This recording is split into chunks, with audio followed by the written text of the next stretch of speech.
Okay guys, I'm going to show you how to use my Foodsaver. I have got my seal turned like this inside the top. I tried it the other way and it does not work. Though I thought I had done it that way before. But anyways, you can kind of see the little groove that's cut into it. Alright, like that. Alright, this is the Foodsaver version 3825. That's the upright standing version. My husband and I thought it would take up a little less counter space if we use that. Now, here's all the foods that I've dehydrated, and I've recently opened up my broccoli and my carrots to use in my soups and things. So I'm going to reseal those, vacuum seal them, so that they don't go bad or anything like that. They'll just stay fresher longer. And what you're going to do is you're going to put this on top of there. You just kind of wiggle it until it's in place. Now, you cannot do this with non-dried foods, or foods that aren't dry in nature. Like you could do it with granola, rice, you know, anything like that. But you wouldn't want to do it with, say, tomatoes. Okay, this doesn't replace, or as it says here on the lid, it's not a substitute for heat canning. Alright, so when you do tomatoes or something like that, you want to heat can that. Alright, so you can kill any little germies and things like that that's in there. Now, what we're going to do first is we're going to mash the on-off button, and then we're going to mash the accessory button to get started. And it's going to show some really bright LED lights on there, but you can still see the accessory light. I'm going to mash that. The motor starts working. It's doing a sealing thing. See where it says stop.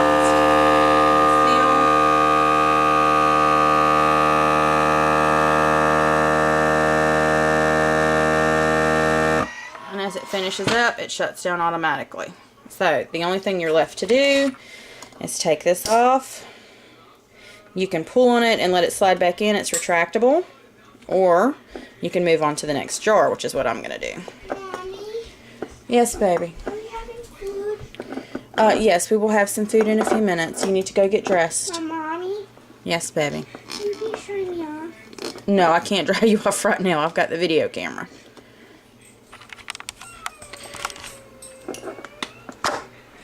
Okay.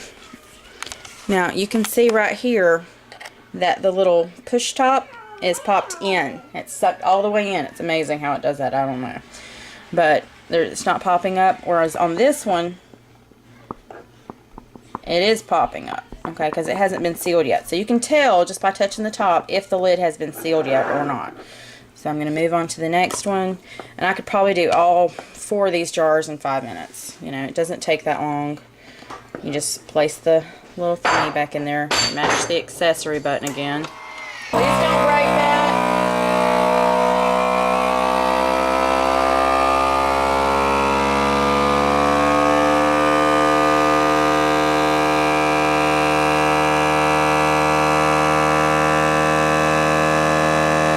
You can kind of hear a change in the motor as it's going.